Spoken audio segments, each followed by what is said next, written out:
Chapter 26. The Two Friends. At the very time Monsieur de Baisemeaux was showing Aramis the prisoners in the Bastille, a carriage drew up at Madame de Belliere's door, and, at that still early hour, a young woman alighted, her head muffled in a silk hood. When the servants announced Madame Vanel to Madame de Belliere, the latter was engaged, or rather was absorbed, in reading a letter, which she hurriedly concealed. She had hardly finished her morning toilette, her maid being still in the next room. At the name, at the footsteps of Marguerite Vanel, Madame de Belliere ran to meet her.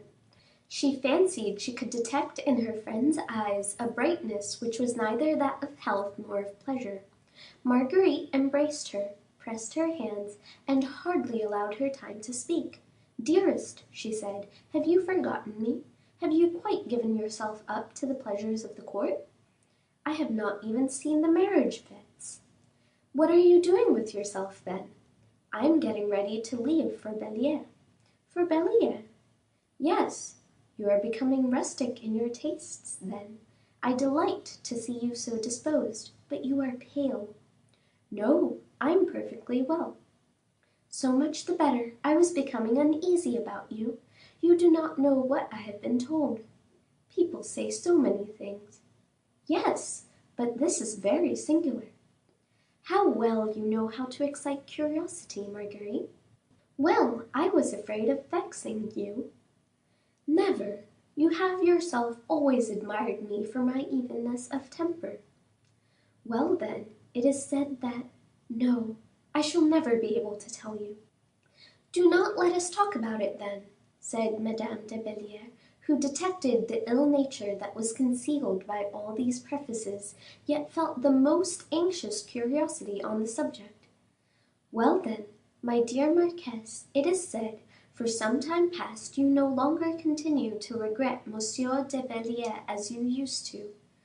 "It is an ill-natured report, Marguerite. I do regret, and shall always regret, my husband, but it is now 2 years since he died.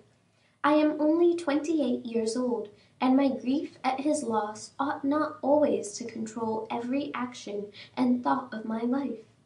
You, Marguerite, who are the model of a wife, would not believe me if I were to say so." "Why not? Your heart is so soft and yielding," she said, spitefully.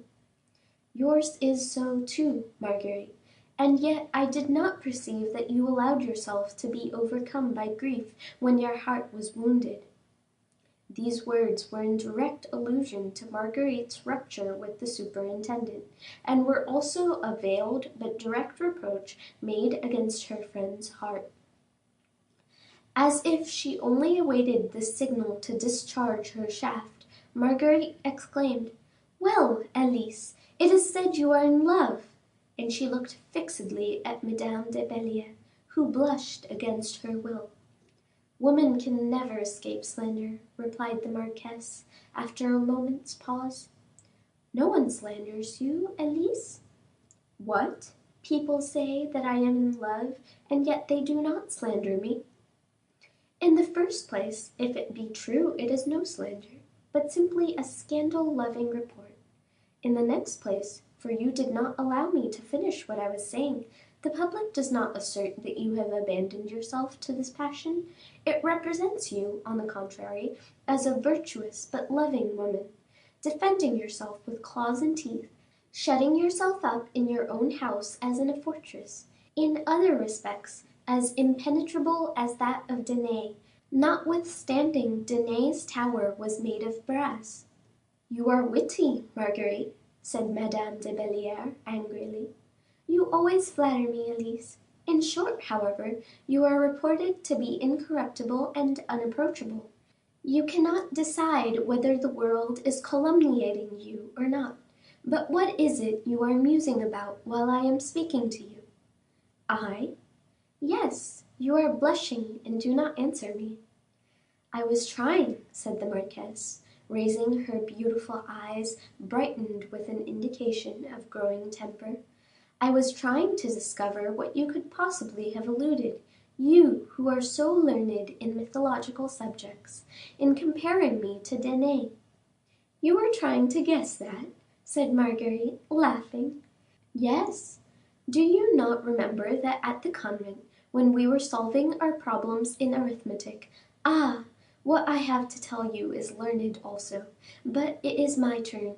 Do you not remember that if one of the terms were given, we were to find the other? Therefore do you guess now?" "I cannot conjecture what you mean." "And yet nothing is more simple. You pretend that I am in love, do you not?" "So it is said." "Very well. It is not said, I suppose, that I am in love with an abstraction. There must surely be a name mentioned in this report." "Certainly, a name is mentioned." "Very well. It is not surprising, then, that I should try to guess this name, since you do not tell it." "My dear marquise, when I saw you blush, I did not think you would have to spend much time in conjectures." "It was the word Danae which you used that surprised me. Danae means a shower of gold, does it not?" "That is to say, that the Jupiter of Danae changed himself into a shower of gold for her." "My lover, then, he whom you assign me." "I beg your pardon, I am your friend, and assign you no one." "That may be, but those who are ill disposed towards me—" "Do you wish to hear the name?" "I have been waiting this half hour for it." "Well, then, you shall hear it. Do not be shocked, he is a man high in power." "Good," said the marquise, as she clenched her hands like a patient at the approach of the knife. "He is a very wealthy man," continued Marguerite, "the wealthiest, it may be. In a word, it is—" The marquise closed her eyes for a moment. "It is the Duke of Buckingham," said Marguerite, bursting into laughter. This perfidy had been calculated with extreme ability. The name that was pronounced, instead of the name which the marquise awaited, had precisely the same effect upon her as the badly sharpened axes that had hacked without destroying Messieurs de Chalais and de Thou upon the scaffold. She recovered herself, however, and said, "I was perfectly right in saying you were a witty woman, for you are making the time pass away most agreeably. This joke is a most amusing one, for I have never seen the Duke of Buckingham." "Never?" said Marguerite, restraining her laughter. "I have never even left my own house since the duke has been at Paris." "Oh!" resumed Madame Vanel, stretching out her foot towards a paper which was lying on the carpet near the window. "It is not necessary for people to see each other, since they can write." The marquise trembled, for this paper was the envelope of the letter she was reading as her friend had entered, and was sealed with the superintendent's arms. As she leaned back on the sofa on which she was sitting, Madame de Belliere covered the paper with the thick folds of her large silk dress, and so concealed it. "Come, Marguerite, tell me, is it to tell me all these foolish reports that you have come to see me so early in the day?" "No, I came to see you, in the first place, and to remind you of those habits of our earlier days, so delightful to remember, when we used to wander about together at the Vincennes, and, sitting beneath an oak or in some sylvan shade, used to talk of those we loved, and who loved us." "Do you propose that we should go out together now?" "My carriage is here, and I have 3 hours at my disposal." "I am not dressed yet, Marguerite, but if you wish that we should talk together, we can, without going to the woods of Vincennes. Find in my own garden here, beautiful trees, shady groves, a green sward covered with daisies and violets, the perfume of which can be perceived from where we are sitting. I regret your refusal, my dear marquise, for I wanted to pour out my whole heart into yours."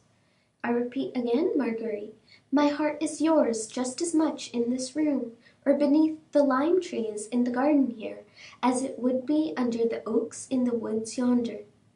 "It is not the same thing for me. In approaching Vincennes, marquise, My ardent aspirations approach nearer to that object towards which they have for some days past been directed." The marquise suddenly raised her head. "Are you surprised, then, that I am still thinking of Saint Mande?" "Of Saint Mande!" exclaimed Madame de Belliere, and the looks of both women met each other like two resistless swords. "You, so proud!" said the marquise, disdainfully. "I, so proud!" replied Madame Vanel. "Such is my nature. I do not forgive neglect. I cannot endure infidelity. When I leave any one who weeps at my abandonment, I feel induced still to love him; but when others forsake me, and laugh at their infidelity, I love distractedly." Madame de Belliere could not restrain an involuntary movement. "She is jealous," said Marguerite to herself. "Then," continued the marquise, "you are quite enamored of the Duke of Buckingham, I mean of Monsieur Fouquet?" Elise felt the allusion, and her blood seemed to congeal in her heart. "And you wished to go to Vincennes, to Saint Mande even?" "I hardly know what I wished. You would have advised me, perhaps." "In what respect?" "You have often done so." "Most certainly I should not have done so in the present instance, for I do not forgive as you do. I am less loving, perhaps. When my heart has been once wounded, it remains so always." "But Monsieur Fouquet has not wounded you," said Marguerite Vanel with the most perfect simplicity. "You perfectly understand what I mean. Monsieur Fouquet has not wounded me. I do not know of either obligation or injury received at his hands, but you have reason to complain of him. You are my friend, and I am afraid I should not advise you as you would like." "Ah, you are prejudging the case." "The sighs you spoke of just now are more than indications." "You overwhelm me," said the young woman suddenly, as if collecting her whole strength, like a wrestler preparing for a last struggle. "You take only my evil dispositions and my weaknesses into calculation, and do not speak of my pure and generous feelings. If, at this moment, I feel instinctively attracted towards the superintendent, if I even make an advance to him, which, I confess, is very probable, my motive for it is, that Monsieur Fouquet's fate deeply affects me, and because he is, in my opinion, one of the most unfortunate men living." "Ah," said the marquise, placing her hand upon her heart, "something new, then, has occurred." "Do you not know it?" "I am utterly ignorant of everything about him," said Madame de Belliere, with the poignant anguish that suspends thought and speech, and even life itself.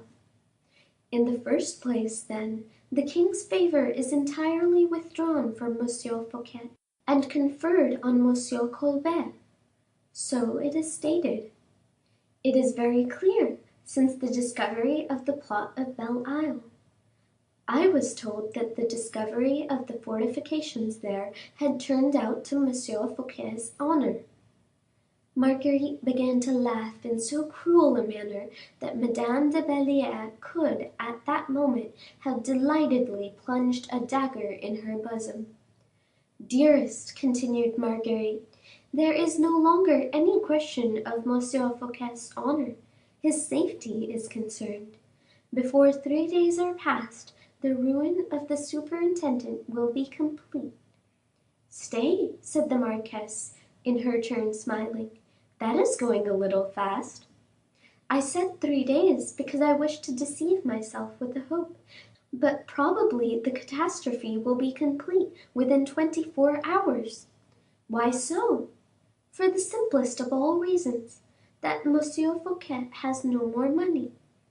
"In matters of finance, my dear Marguerite, some are without money today, who tomorrow can procure millions."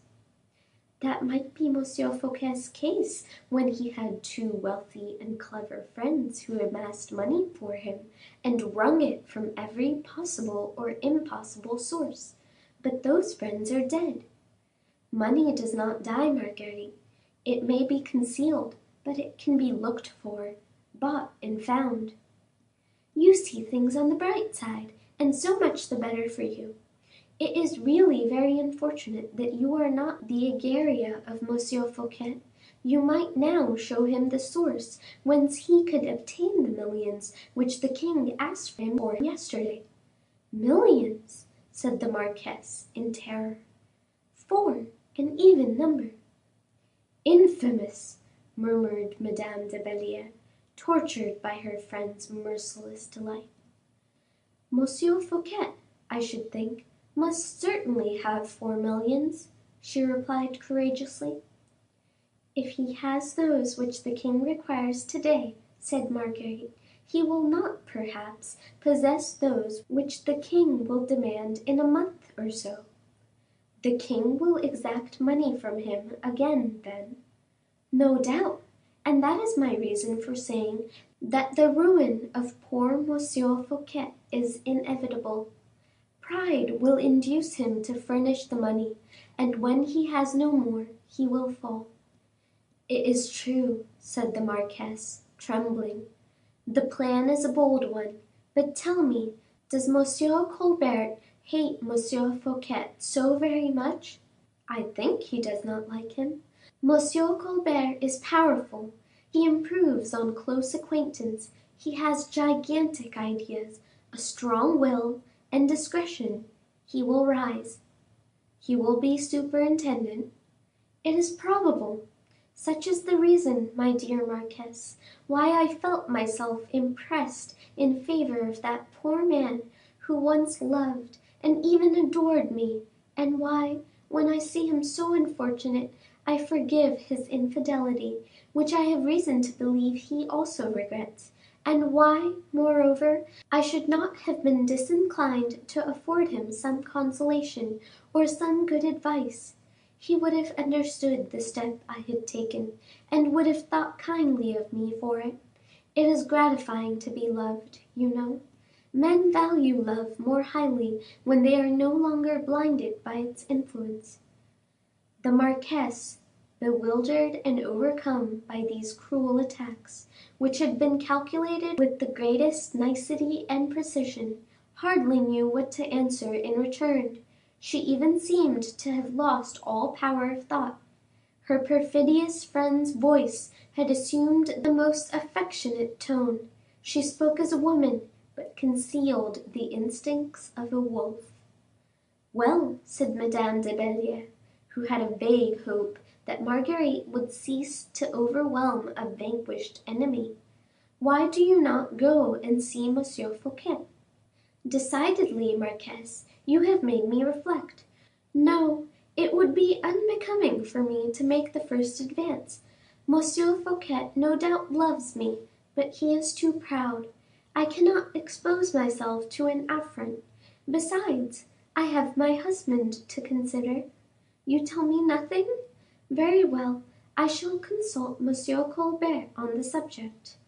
Marguerite rose smilingly, as though to take leave, but the marquise had not the strength to imitate her. Marguerite advanced a few paces, in order that she might continue to enjoy the humiliating grief in which her rival was plunged, and then said, suddenly, "You do not accompany me to the door, then?" The marquise rose, pale and almost lifeless, without thinking of the envelope which had occupied her attention so greatly at the commencement of the conversation, and which was revealed at the first step she took. She then opened the door of her oratory, and without even turning her head towards Marguerite Vanel, entered it, closing the door after her. Marguerite said, or rather muttered a few words, which Madame de Belliere did not even hear. As soon, however, as the marquise had disappeared, her envious enemy, not being able to resist the desire to satisfy herself that her suspicions were well founded, advanced stealthily like a panther and seized the envelope. "Ah!" she said, gnashing her teeth, "it was indeed a letter from Monsieur Fouquet she was reading when I arrived," and then darted out of the room. During this interval, the marquise, having arrived behind the rampart, as it were, of her door, felt that her strength was failing her. For a moment she remained rigid, pale and motionless as a statue, and then, like a statue shaken on its base by an earthquake, tottered and fell inanimate on the carpet. The noise of the fall resounded at the same moment as the rolling of Marguerite's carriage leaving the hotel. End of chapter 26. The Two Friends. Recording by Prachi Pense, Wilmington, Delaware.